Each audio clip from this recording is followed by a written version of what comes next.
Thank you, Michael. Well, this morning we are joined by MoDOT engineer and district maintenance engineer Darren Hamlick, who has been working nonstop the past week or so, especially on this storm. Darren, thank you so much for taking the time to join us live this morning. How are you?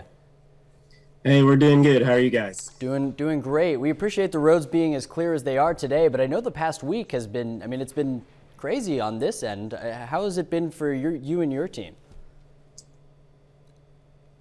Yeah, we're looking much better this morning than we were this time yesterday.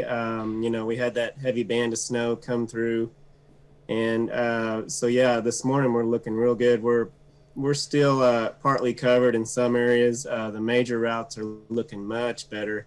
There's still some slick spots out there, so use caution. And we haven't hit all the minor routes yet, so they are likely still covered. Darren, can you explain what the past week has been like from a historic standpoint? I know you've been with MoDOT for 3 or 4 years, but just in terms of what your team has seen and how they've been able to tackle this, is this sort of record setting on your end as well? Oh yeah, we haven't seen something this extreme in probably 10 years. The extreme cold and then the amount of snow we received within this last week, is definitely not something you see every winter. So the extreme cold caused us issues, quite a few issues with our fleet. Mechanical equipment doesn't function as well in extreme cold. And then we had issues with our fuel gelling up but overall we made it through very well. Our employees worked very hard and, we came through. I know you have 200 and as many as 260 trucks on the road at one time. Is that right? Yeah, our entire fleet we have 286 snow trucks, but we had about 20 to 30 down, for a variety of reasons, mostly weather related and fuel related. So that amounted to 15% of our fleet roughly was down.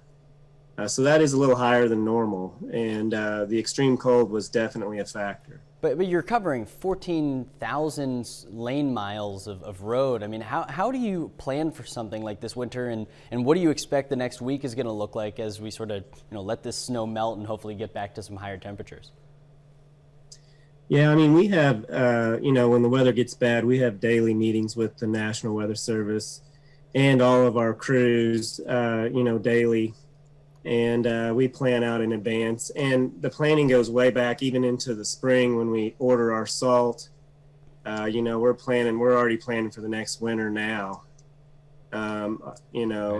just to get stocked up on salt and everything. So it's just a year-round deal. We never really stop planning for winter. Well, last question before we go. I know your team is always preparing, as you're saying. Is there anything that people can do either with their own cars or just in general?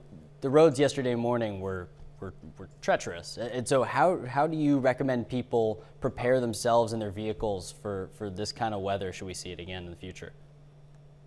The best thing you can do is just give yourself more time to prepare. Like if you have to park your car outside, if you don't have an attached garage, you're going to need to give yourself another half an hour just to get your car ready and going.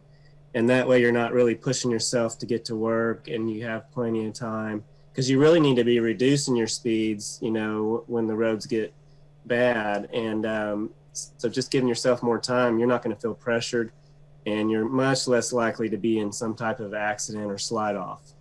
Awesome. Well, hey, Darren, we really, really appreciate you taking the time to speak with us this morning. Thank you and your team for just being safe and keeping the roads clear for us. So have a great rest of your morning. I'm sure we'll talk again soon.